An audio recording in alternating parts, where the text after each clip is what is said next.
Hear, feel, think.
Urianger! God, it's good to see you. Would that our meeting were under happier circumstances. I judged the voice sufficient cause for concern even before you sent word of its effect on our comrade.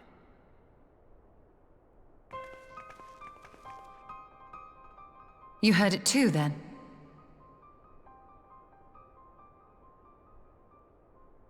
Aye. And all but certainly at the selfsame instant.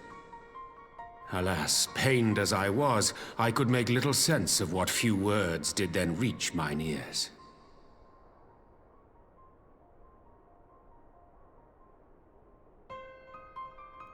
Who do you think is responsible? Could this be the Ascians doing? That I cannot say. Not when so little is known. Ere I indulge in speculation, I would examine Thancred with mine own eyes. To Alamigo, then, without further delay. One other thing. During my visit to the Far East, I observed a strange phenomenon. Thou referrest, I presume, to the localized reduction in etheric density. Well, that spares me the trouble of an explanation. Yes, I noted precisely that at two apparently unconnected locations. I take it the phenomenon is not limited to the Far East. Indeed not. Of late, our agents charged with surveilling the beast tribes have spoken of little else. In every corner of the realm, they tell of places in which the ether hath grown thin. Naturally, my suspicions first turned to primal activity, but the areas thus affected betray no evidence of summoning. I must confess to being quite perplexed. If the same phenomenon is being observed in multiple locations on opposite sides of the world, we may safely discount regional factors. Needless to say, this warrants further investigation. Indeed. I shall make it my task to...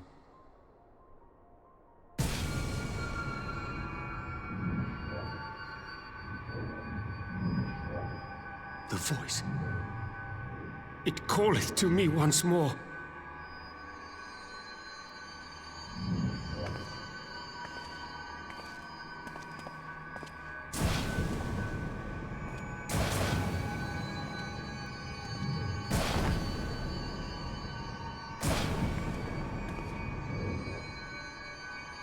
I hear it too.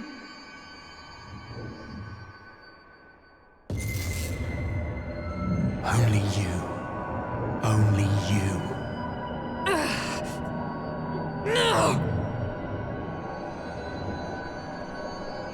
Ishtola! Urianger! Throw wide the gates.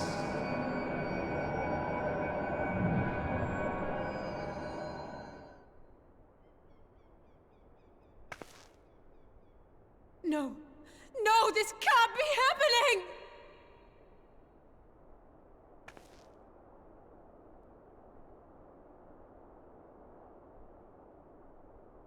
Y'shtola! Urianger! Open your eyes!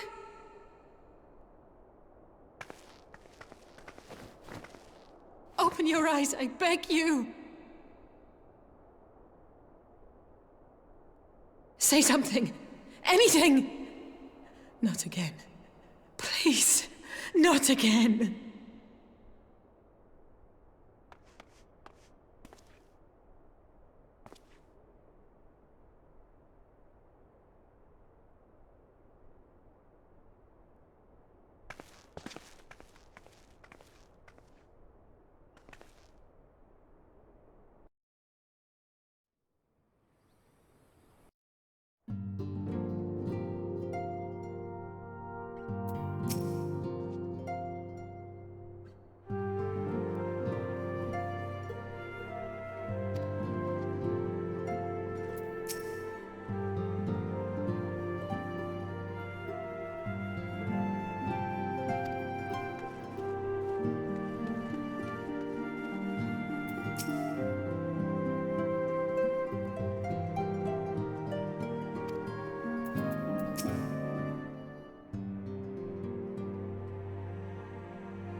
Here he is, my lady.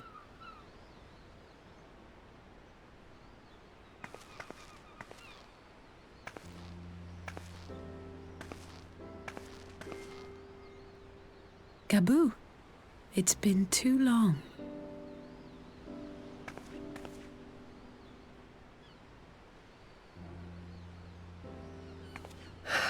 I'm afraid there's been no change. If he can see or hear us, he has given no sign. I see. You're still fighting.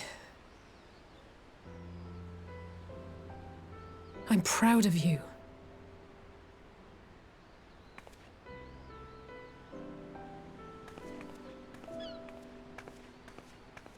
We promised that we would come and visit you together, didn't we? Alphino and I. I'm sorry that we haven't managed that yet.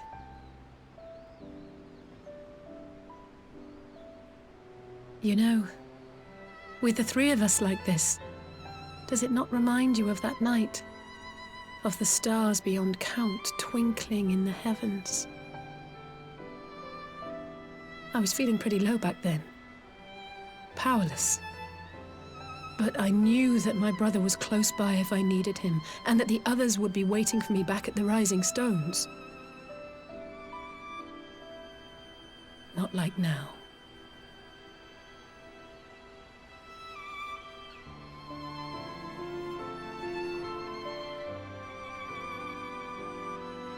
I've seen my share of trouble since coming to Eorzea.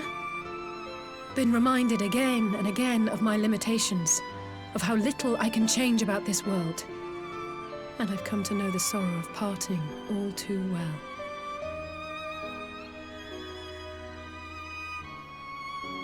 But to have the people I hold dear struck down before my eyes, and be powerless to help them, that I cannot bear.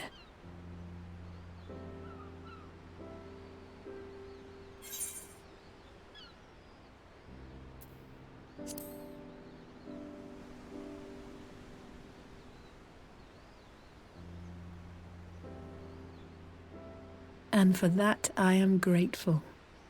I don't know what I would do without you.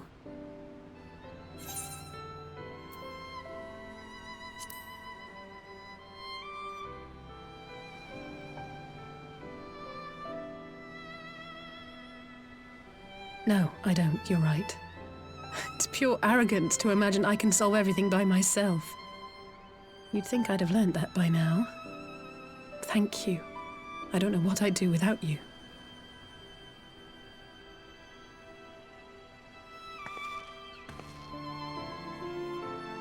Well, that's more than enough brooding for one day.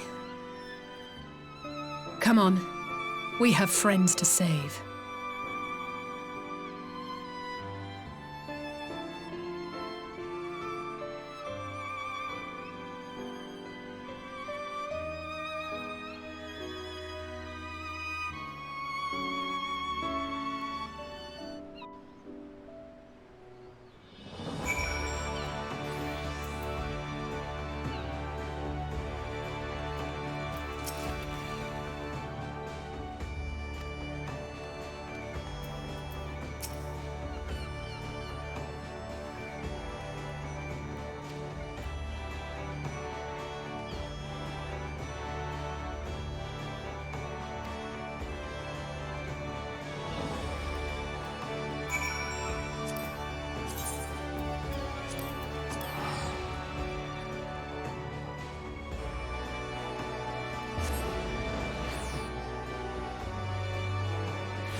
The populares no longer present an obstacle.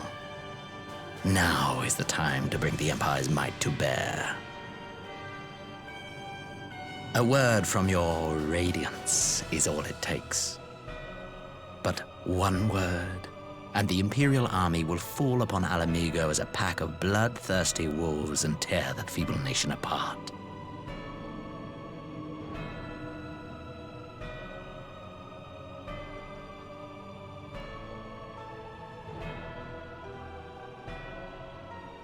Have you no words for me? Despite the lengths I go to, an emissary playing the part of a fool. When first I took this face, I swore to use all of my knowledge, all of my power, to further the cause of the Empire. My deeds stand testament to my commitment. And with this adamant flesh at my disposal, I could destroy the Icon Slayer as easily as one might swat a fly. Why do you hesitate?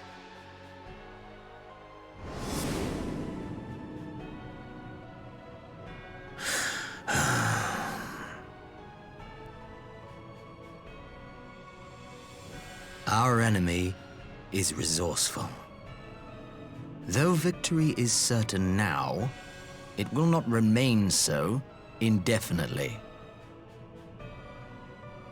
Deliberate if you must, but be quick about it. We'll speak again when you have unburdened yourself of doubt.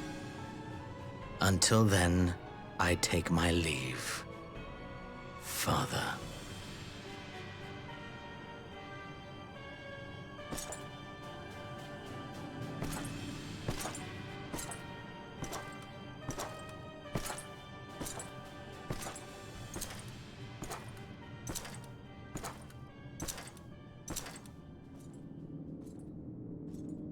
I should be the one to sigh.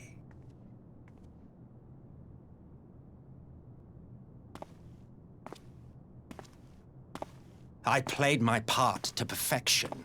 I had earned my rest, and then, thanks to La Habrea's crowning act of idiocy, our favorite emissary sees fit to summon me back.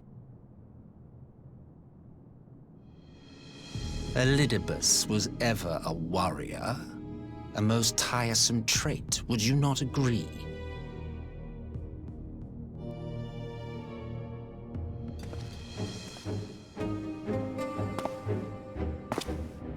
What?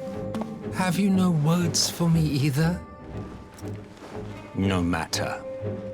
I've long grown weary of this mummery.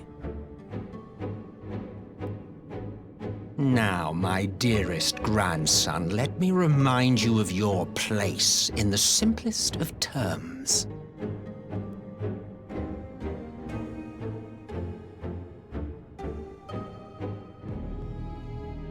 You do not make judgments, you administer them. Swiftly and to the letter. Naught else is your concern.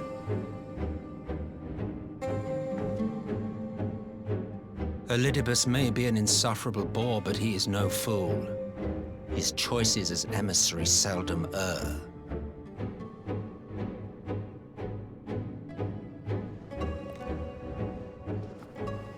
If aught threatens the balance twixt light and dark, it falls to you to remove it. Be it by your own hands or by your armies, you have ample means at your disposal.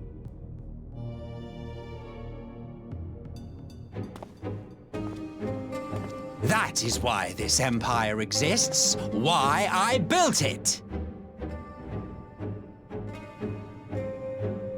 Oh dear, have I touched a nerve? You always were an easy one to read. I pity you, I do. As they say, ignorance is bliss. And I know how much happier you would be not knowing the things you know. The founding father was an Asian, and he created the Empire solely for the purpose of sowing the seeds of chaos.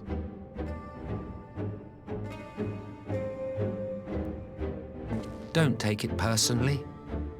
I merely do my duty. To bring about a calamity requires no small amount of power, and there is no surer way to obtain such power than by collecting powerful pawns. To that end, I have labored long and hard, and I must say I am quite pleased with my handiwork, paltry though it seems in comparison to Alag.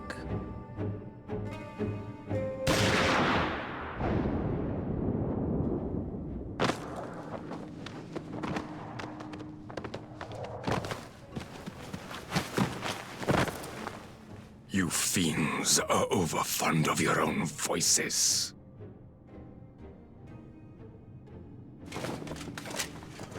Mark me, Asian. Man is the master of his own destiny.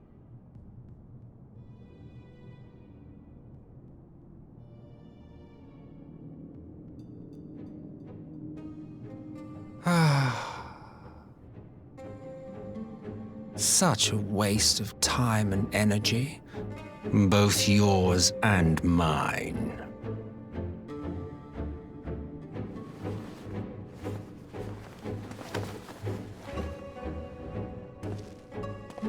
Lest you forget you are Emperor now. If you wish to spout drivel about man's destiny, save it for the masses. It will serve to give them a sense of purpose, and you, pliant pieces for the game.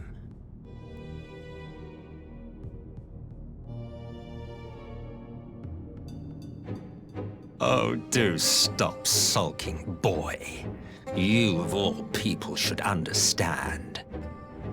Ours is a struggle to restore both mankind and the world to their rightful state. Viewed thus, our goals are one and the same.